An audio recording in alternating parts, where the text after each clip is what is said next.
Asante Mheshimiwa Anna Kilongo Malechela, swala nyongeza. Mheshimiwa Naibu Spika, nashukuru.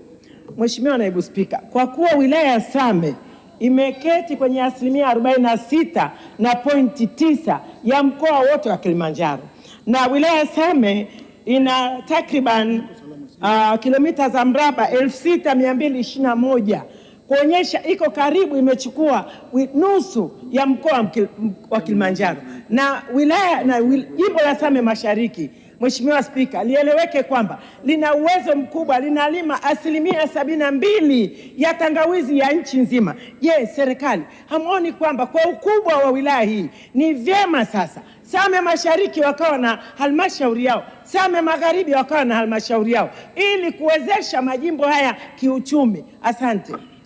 Mheshimiwa Naibu Waziri, majibu. Mheshimiwa Naibu Spika, halmashauri ya Same ni moja ya halmashauri kubwa sana hapa nchini kama alivyosema Mheshimiwa mbunge Mama Malechela, lakini tunafahamu kwamba kumekuwa na uhitaji wa kupata mamlaka mpya au halmashauri mpya ya Same, na tunafahamu viko vigezo ambavyo halmashauri ya Same inakidhi, lakini viko vigezo ambavyo bado haijakidhi.